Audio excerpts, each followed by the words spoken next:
Our today's webinar is dedicated to the alignment methods in Artec Studio 20.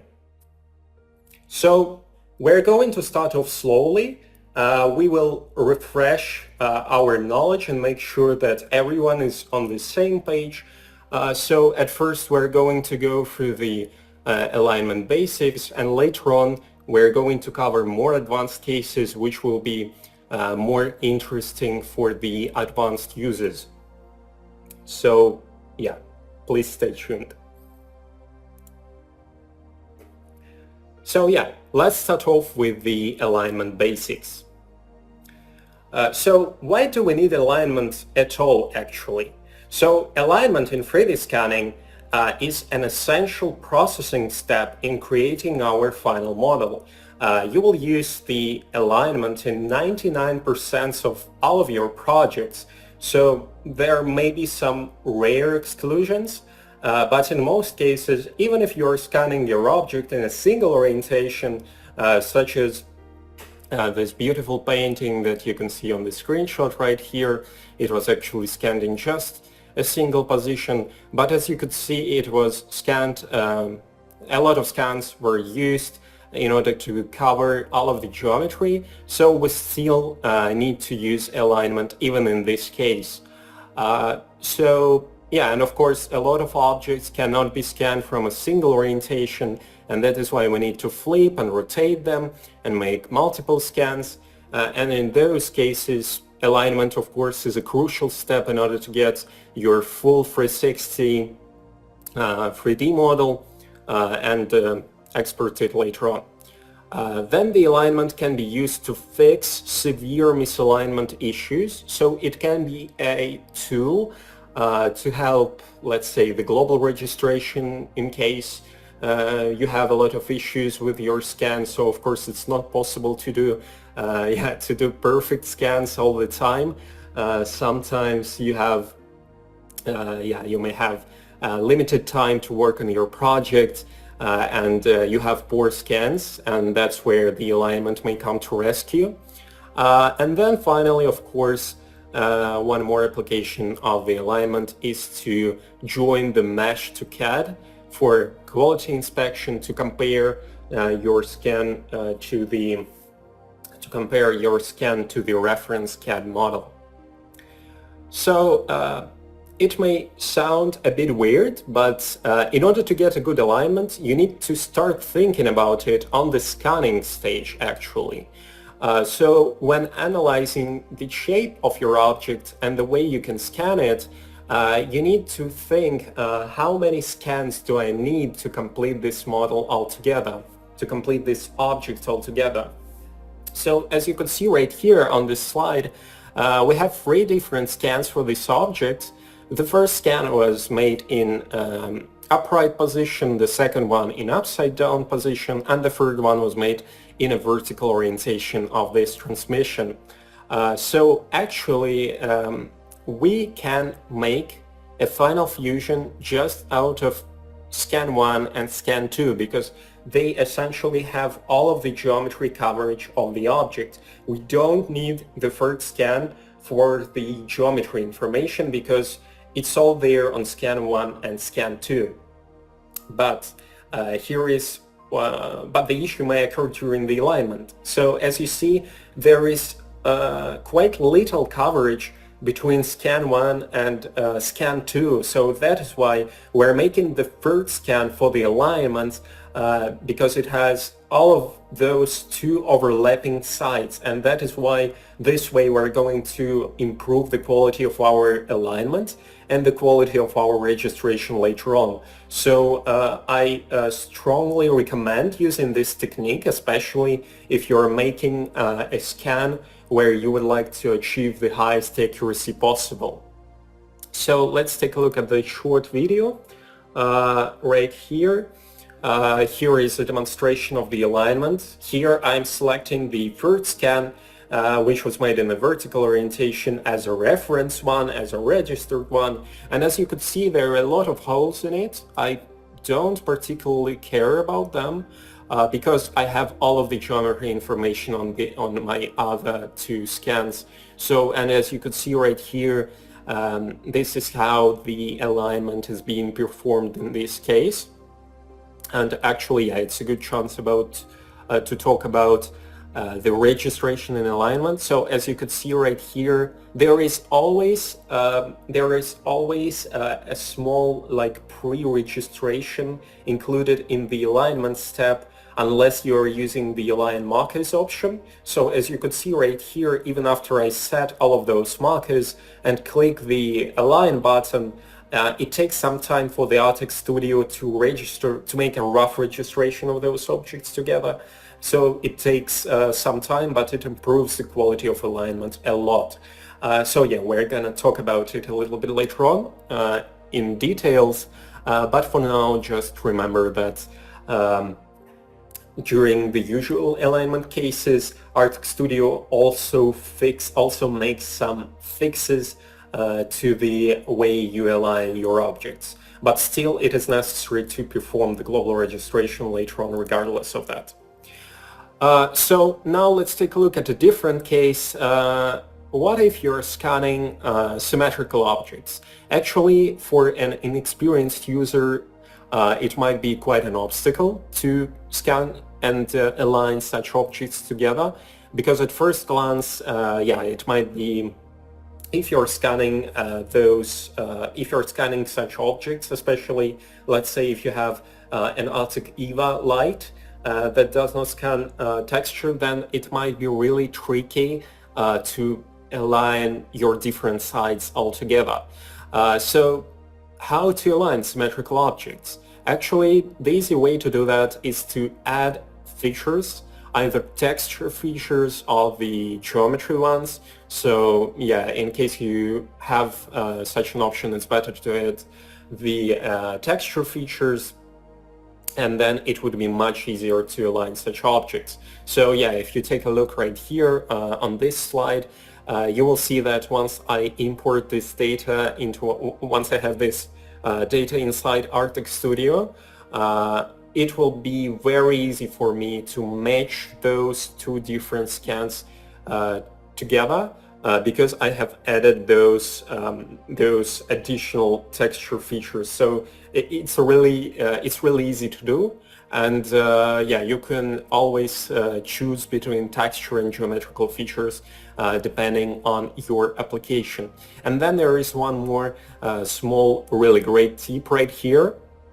As you could see, yeah, so we have recently added this tint objects with status color option, which is enabled by default. But in case you are performing the alignment by texture, sometimes it can obstruct your view. It may make your texture features less readable, and in these cases you may disable it and you will see like a better contrast of your model. So yeah, essentially what this option does when it is enabled, it adds a texture, like an overlay to your object to mark the ones which are registered and unregistered. So yeah, you can always disable it to navigate through your scene more easily. And then when you're scanning symmetrical objects, or you're scanning objects that have little to none geometrical features, you can always switch between the texture and scan color scene settings right here, as you can see on the GIF on the right. So yeah, you can choose either the scan color in case you have like a distinctive geometry and it's easy to align your scans just relying on the solely on the geometry. But in case your object has quite a symmetrical shape, or it has some repetitive geometry, in such cases, yeah, you can add texture features as we have discussed previously. You can switch to the texture mode, and this way it will be easy for you to match them. So yeah, before we go into more advanced stuff related actually to the alignment itself, you need to select your objects for the alignment in the workspace before opening the alignment tab. This is, so it's important to choose them before so that the alignment will work. And once you have selected all of your objects which you would like to align, you can open the Align tab. And here let's talk about, let's refresh the knowledge about the registered and unregistered objects. We have two types of objects inside the Alignment tab right here. The registered objects and the unregistered ones. The registered ones are highlighted with the blue color, while the unregistered ones are highlighted in gray.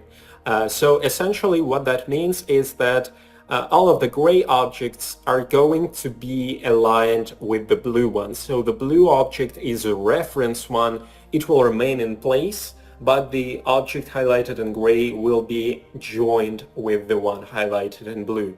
So when you have just two objects, it does not particularly matter, but it becomes important if you have multiple objects in your scene. Let's take a look at this slide, for example. So here, as you see, we already have three objects, and in order to align them, to join them properly in the global coordinate system, we need to we need to mark the scans which we would like to remain in place as registered ones, so that we will have a single global coordinate system for all of them. And just a quick tip. When you're aligning your objects here and you're selecting and you are thinking which object should you mark as registered first, ideally you should select the object which has the most geometry coverage and which will help you to join the other objects to it. So the more geometry, the more overlapping geometry your object has, the better it is to mark it as a registered one, and then it will be really easy for you to align the rest of them to your reference. All right, so now let's move to the basic alignment modes. We have three different basic alignment modes.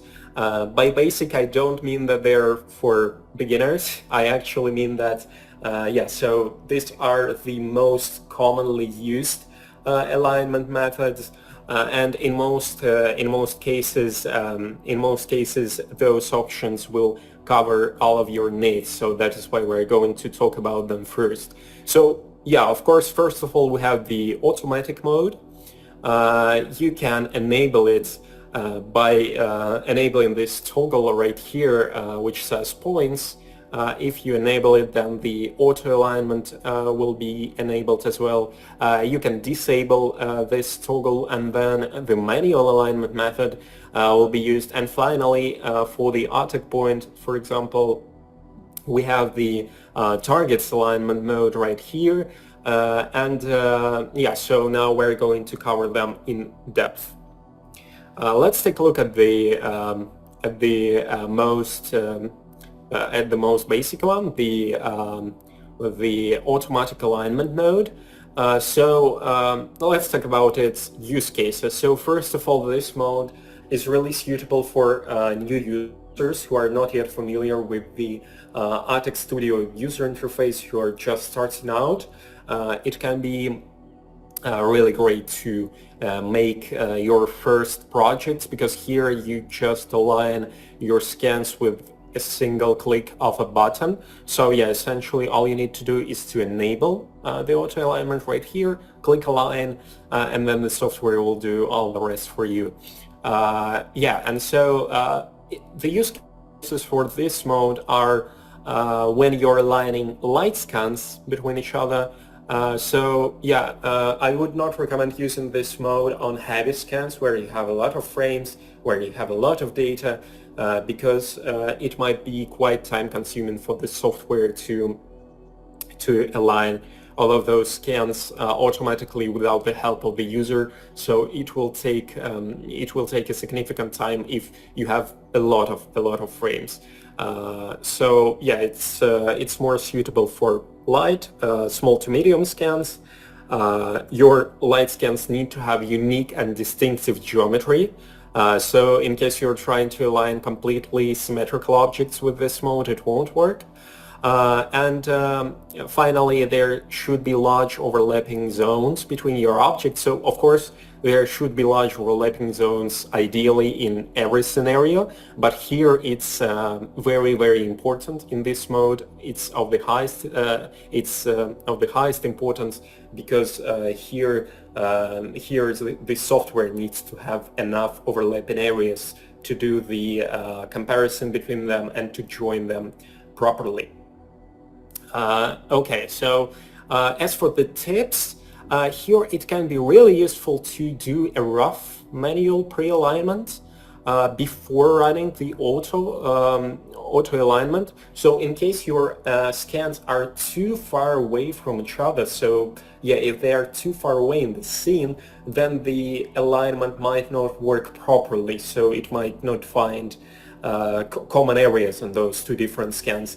And so the closer you move your scans together, the better rotation. So ideally, yeah, you should always try to rotate it, as you could see here on the GIF. So you should roughly rotate it to the state of the registered object for the auto alignment to run faster.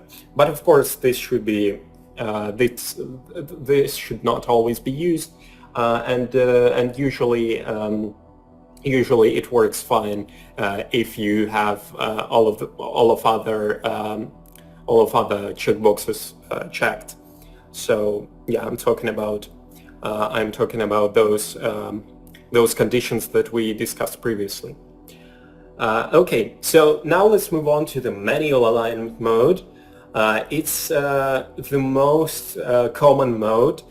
Usually it is the one that is preferred over the different ones if possible. So this mode is suitable when you make scans and you would like to achieve the best alignment results, the best accuracy later on. So of course, small misalignments can be also fixed later on with the global registration, but ideally, if you're aiming for the highest accuracy, if you're doing quality inspection or reverse engineering with your object, you would want to use the manual alignment. So yeah, let's talk about the use cases of this mode.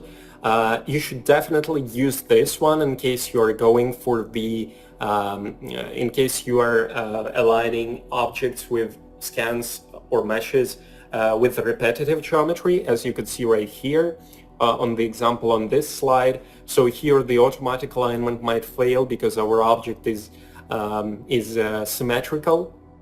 So that is why we need to help the software by setting those reference marker pairs. And then, let's talk about how this mode works actually. So you need to set at least 3 pairs of markers between your two objects. So as you could see right here, I'm setting the markers onto the common points of those two meshes, and this helps the software to pre-align one scan to a different one, and later on the software improves the results even further. Because yeah, we have greatly helped the software with this reference, so it's much easier for the Artec Studio to perform the final alignment. And a quick tip for you. So as you could see here on the slide, before aligning those two objects together, I rotate and translate the unregistered object in 3D space in order to set the markers more easily. So often thing that I see during the trainings that a lot of users are trying to rotate their viewport, their camera, and try to set markers this way. So yeah, and this may be really time consuming, and it might be more difficult for you to find the common points between those scans. So that is why I would always recommend to rotate your scans so that it would be easier for you to match them together. So yeah, the second advice is to match. So yeah, the second advice is to spread the markers throughout the model as much as possible to lock all axes, let's say. So if you set, let's say, all of those markers into a single area, then the alignment might also fail. So ideally you want to spread those markers as much as possible so that the objects, one object can be aligned to a different one in only one way. One more tip is that you don't need to set markers very precisely. In this mode you can set them approximately, so all you need to do is to match them, to make them matching more or less. No need to be extra precise. Now let's talk about the third basic alignment mode, which is called the targets mode. Here, this mode is by default available on the Artec point. So when you're making your scans and your scans contain enough targets for the alignment, it is the best mode in order to achieve the highest accuracy for the Artec point. So this is the mode that we do recommend. So in case you apply markers, in case you're applying targets to the object itself, then it is the mode that you should be using for the alignment. As you can see right here, this mode it works really straightforward with just a single click of a button. So all you have to do is enable the targets alignment right here in the alignment tab and click align. So if there is enough overlap between your target clouds, then the alignment will run very quickly, because here the software relies first of all on the target cloud of your object, which allows for an extra precise and fast alignment. And of course, so the scans should have sufficient overlapping targets. It's the same as for the manual approach when you don't have any targets at all. So here you should have, let's say, at least four targets overlap between your two objects to get an alignment result. And of course, the more overlapping targets between the scans, the better the alignment results. So ideally, you would want to have more targets in case you're aiming for the highest accuracy of your final model. One more tip here is that you should always make sure that the base targets are erased in case you erased your base manually. So when you're scanning small to medium objects, it is a common application when you use a turntable in order to rotate your objects, in order to turn your object. And here you may apply the targets not only to the object itself, but to the base as well, for more reliable tracking and for the best scanning experience. And then, so in case you haven't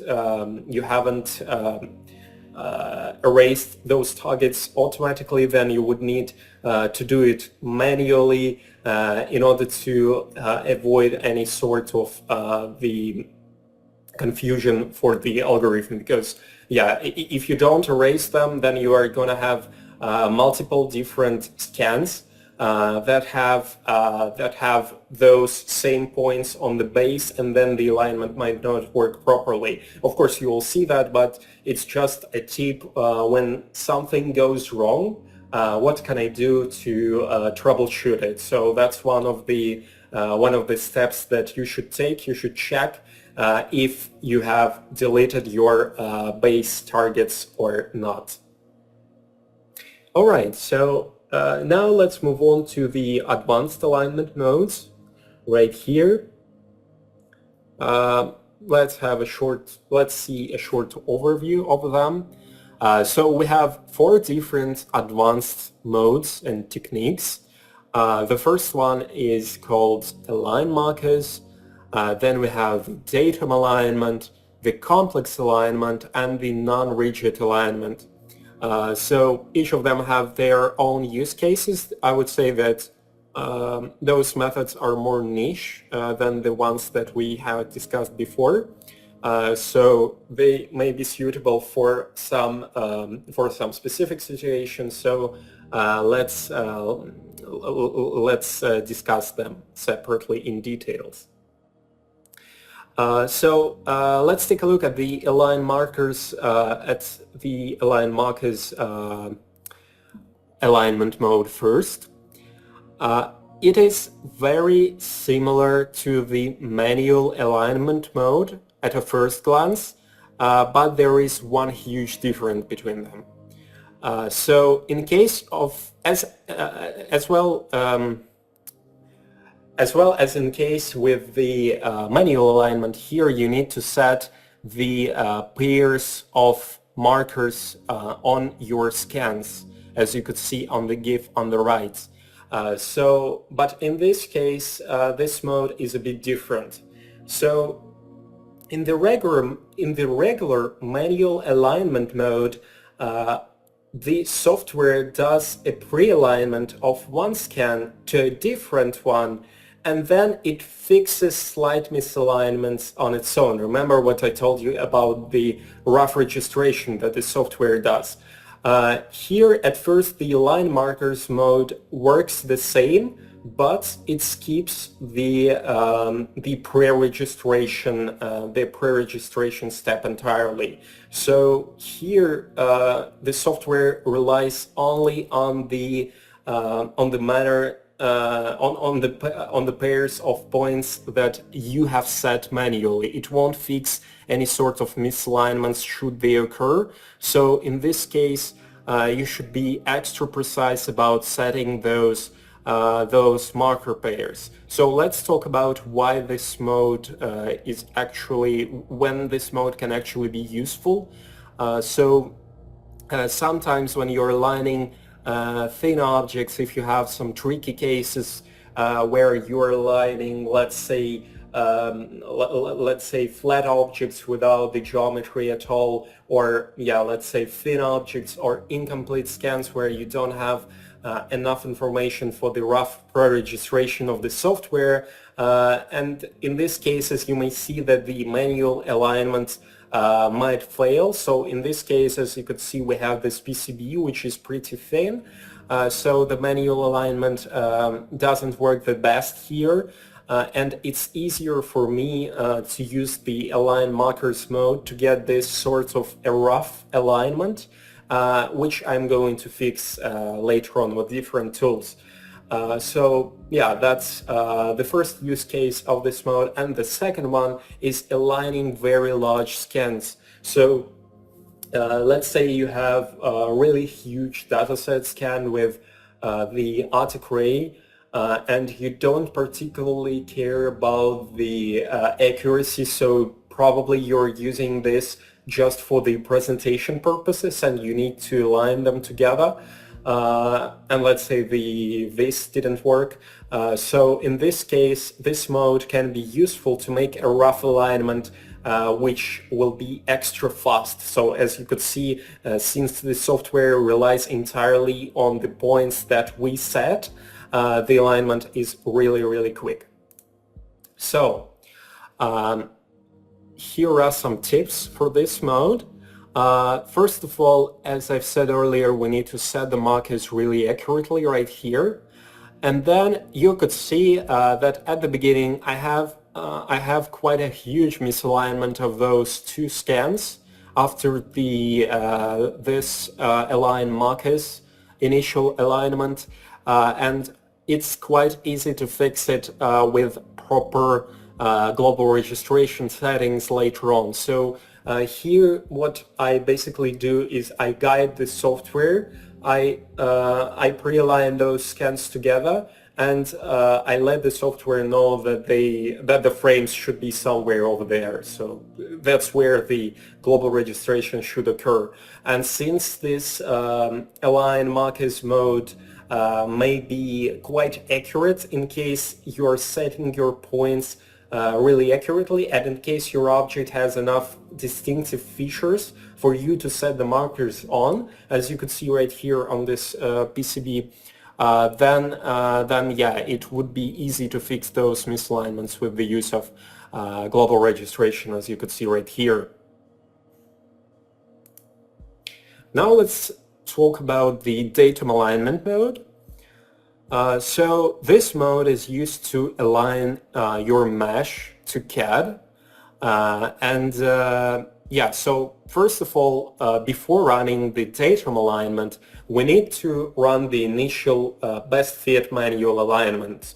So as you can see on the GIF on the right, first of all, I'm marking the CAD part as registered, and then I set the pairs of markers accordingly, and I run the manual alignment mode first. So this is required for the datum alignment to work properly. We need to have our so both objects should be registered for the alignment mode to work properly, and it's very important to run the manual alignment first. So yeah, the second thing to mention right here is usually in 99% of the cases you would want the CAD parts to be registered and the and your mesh, your scan, to be unregistered. So we do that because the CAD usually comes pre-aligned properly in the global coordinate system, as you could see right here. When I use the navigation cube to switch between the views, it is properly aligned in the 3D space to begin with. So that is why we would want to save those position of the CAD and move only our mesh, especially if we are going to export our mesh later on in the same coordinate system for some sort of analysis in third-party software. So once you have created your best fit alignment and you're satisfied with the results, switch to the datum alignment type at the top of the alignment tab, and start setting the datums as specified on your technical drawing. So yeah, usually you're making datum alignment for the quality inspection and you already know what your datums should be. But I believe that it still should be important to mention that the order of the datums is really important. So the datum A has a higher priority in comparison with the datum B, and the datum B has a higher priority in comparison with the datum C. So what it means actually is once you have set your datum A and you're setting your datum B, if the datum B alignment contradicts and worsens the alignment of datum A, then you will see a message that the alignment has failed. So that's actually intended because, yeah, once again, the order is really important. So the datum B and C cannot contradict the datum A alignment. So that is why the datum A is the main one, the primary, B is secondary, and C is tertiary. So yeah, it's important to mention during the troubleshooting. Once you have created your alignment and you're satisfied with the results, you can create a distance map of from your CAD to mesh. Yeah, so here at the top you see the reference model which is being selected.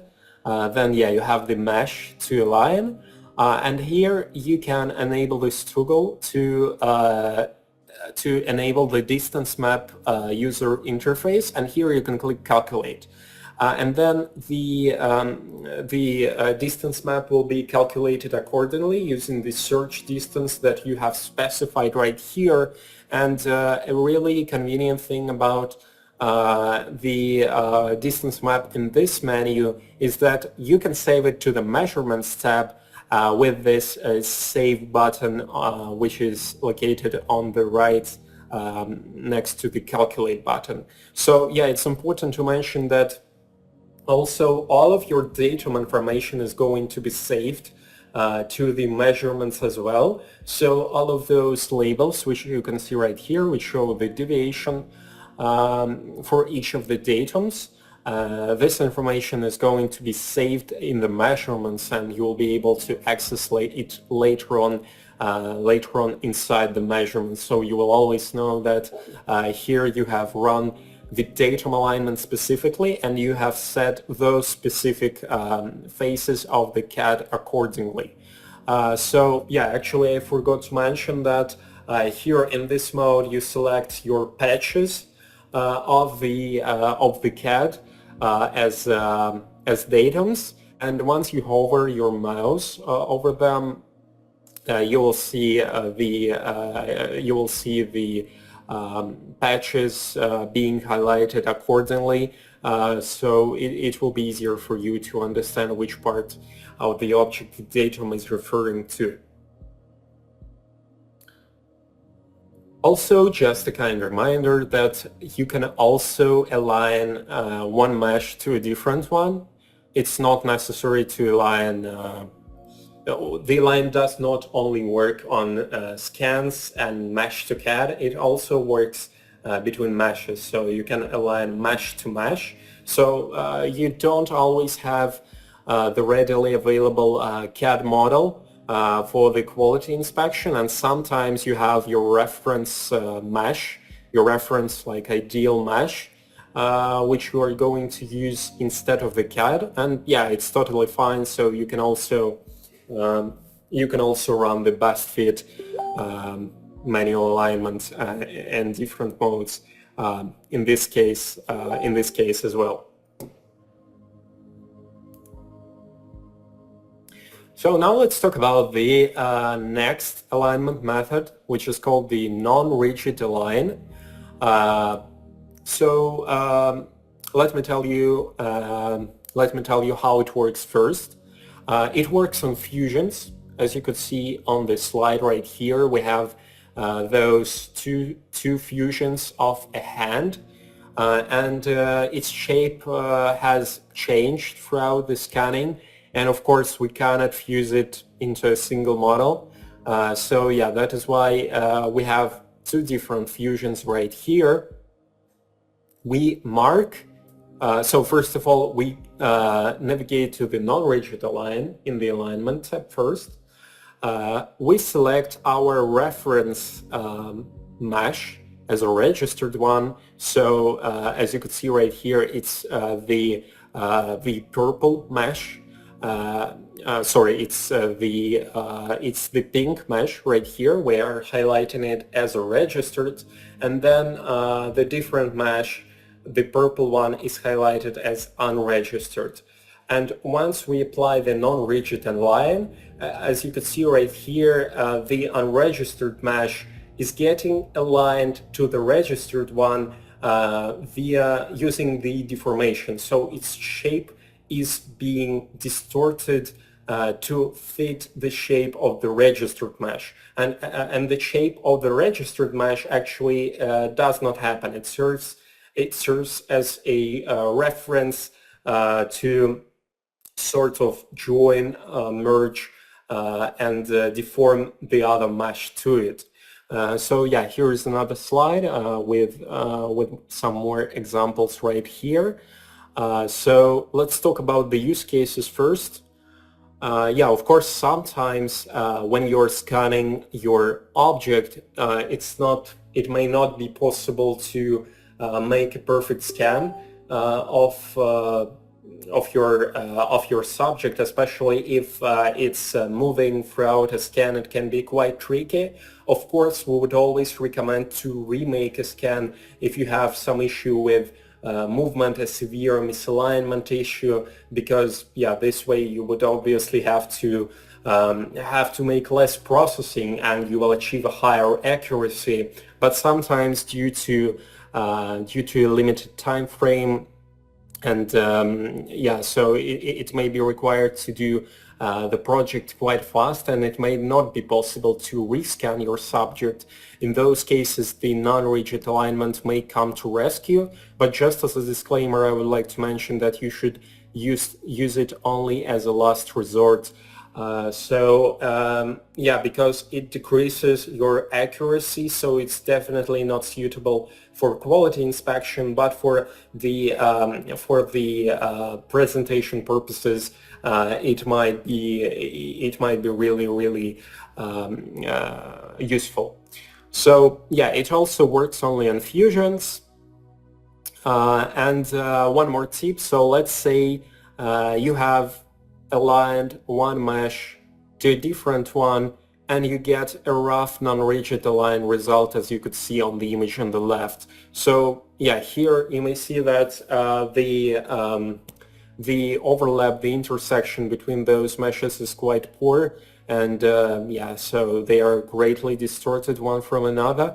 In order to fix that, you can actually erase some parts of the geometry if the results are poor. So the parts of the geometry that greatly differ one between the other, and this way it will be easier for the software to deform one mesh to fit the shape of a different one. Yeah, and one more final advice for this mode. So once you go to texturing, once you navigate to texturing, there it is important to choose the texture source from the scan which you picked as registered for the non-rigid align, because yeah, otherwise you can see some texture artifacts appearing on your model, and of course no one wants that. Yeah, and also one more quick technique. So how you could actually get to two different meshes with slightly distorted shapes. So yeah, let's discuss it on the example of this hand scan. So actually, at first you are doing your human scan, and let's say the hand has moved throughout the scan while you were scanning and moving around your subject with the scanner. So in this case, what you might do is you might always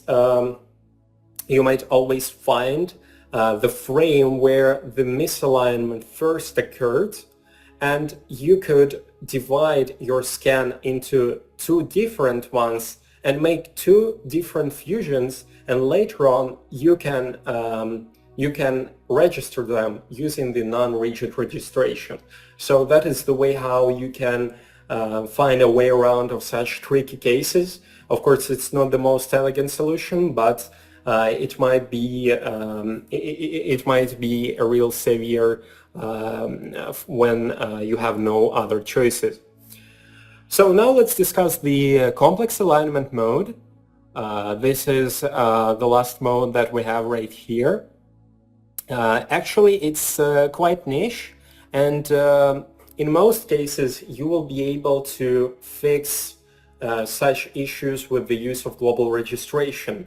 But in some niche cases, the complex alignment might work better when the global registration fails. So let's take a look at this scan right here. As you may see, there is a significant misalignment between some of the frames right here, and basically we are going to fix it. So the complex alignment works within a single scan. Think of it as in alignment mode between frames and not the scans. So yeah, each of the frames on your EVA or Spider or Leo is represented in a mesh view. It's represented in a triangulated view. Yeah, this way, yeah, by knowing that, it will be easy for you to align those frames between each other, thinking of them as if they were meshes, as if they were separate scans. So as you could see right here, the process of the alignment is shown on this slide. First of all, in order to perform the complex alignment, you need to set a point on your main body first. It's very important that you set the first point on your main body, and then the second point you set on the frame which has been disconnected from your main body. This way you tell the software that the single frame which is misaligned needs to be joined to the main body. Yeah, and I would also like to mention that you shouldn't use this mode by default. You shouldn't use this mode always if you see such misalignments. It's better to run the registration first, and then if you see that the registration gives you poor results, in case, let's say, you have repetitive geometry or you don't have enough geometry or texture features for the global registration, then you can go back to the alignment, choose the complex align, and align those and join those frames between each other. And also one more important tip for this mode is that it requires an accurate point placement. So when you're placing those markers, it's essential to be extra precise about them, as we discussed during the for the align markers mode, because yeah, here the software relies on the markers that you set the most, and yeah, it's important to be really precise about it. And as you could see here on the fourth image on this slide, the misalignment was easily fixed using this method. Now let's talk about some of the additional options which we have in the alignment. They can be pretty useful depending on your use case. So first, let's talk about a really interesting application for the allow scaling mode. So yeah, we have a checkbox at the top of the alignment, which is called allow scaling, as the name suggests. Yeah, so this mode allows Artec Studio to scale your unregistered mesh or your unregistered mesh to match the registered one. And as a result of such alignment, you are going to see the scale factor displayed in the log of Artec Studio. So if you take a look at the GIF, you will see it over there at the bottom of the screen. And there are quite a few interesting, very fascinating applications of this mode, which we know about. So first of all, it can be used to analyze the material shrinkage over time. So as you can see right here, this statue has been scanned in April of 2021.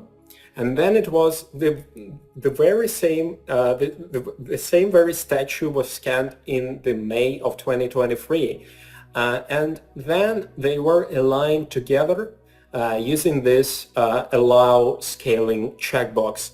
And by using this mode, the operator was actually able to find out the material shrinkage over time of the model based on the scale factor that they see displayed in the log. So yeah, it's also quite so it's also quite instructive that you see The markers are being set really precisely right here. It's also really important in this mode because they will serve as let's say anchors for your scaling.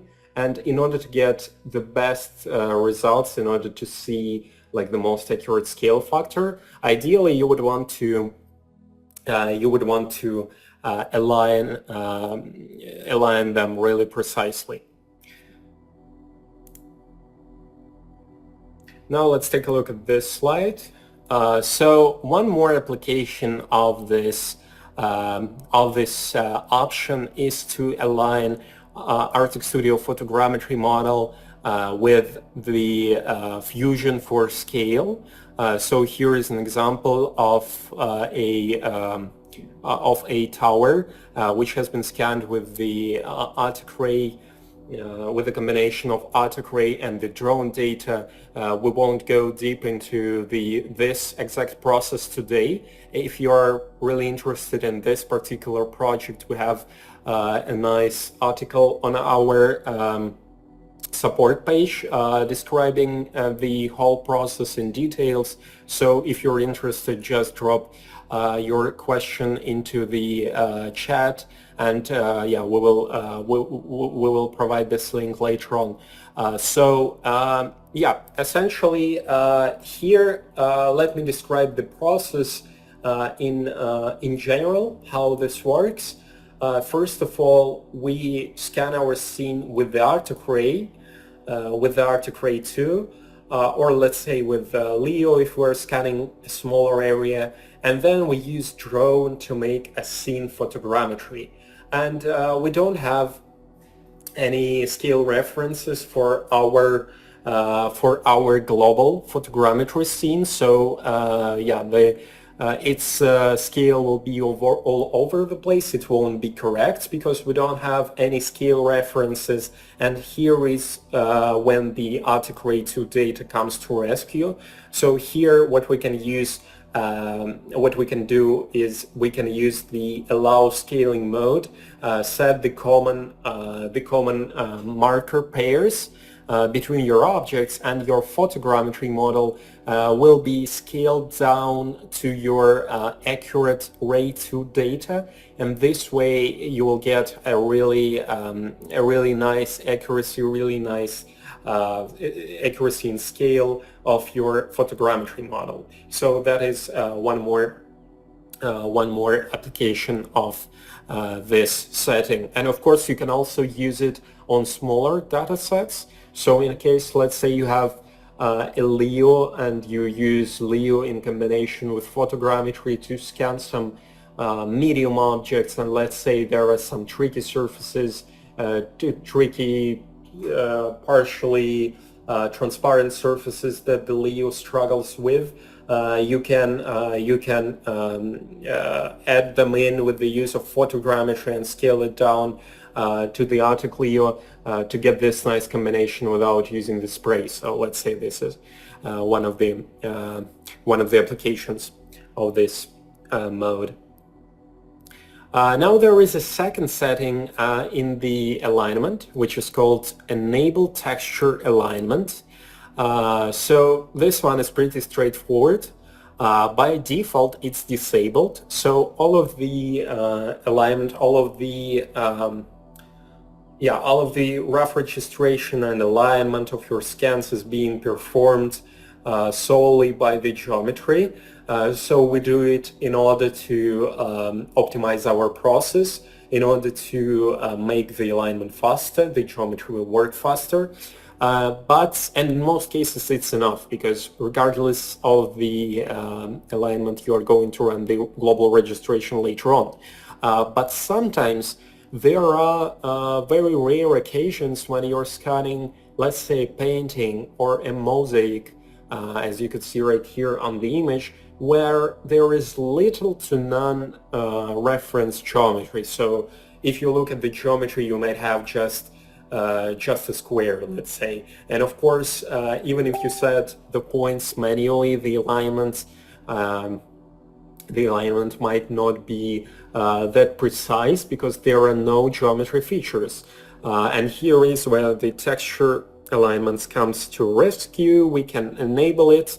Yeah, so the Artec Studio would analyze the texture as well during the alignment, and the results will be much better even during the alignment stage. And of course, you would still need to run the global registration. It's still necessary, but you might get a lower error as a result of this type of alignment in comparison with the geometry alignment only, or in comparison with the align markers alignment mode only. So yeah, and the one last thing about this mode is that it's quite resource demanding.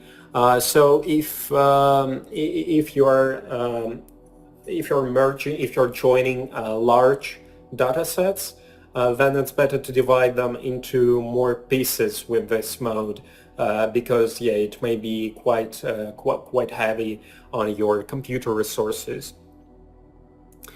All right, and one last setting that we have in the alignment tab is called Apply to All Objects in Parent Groups.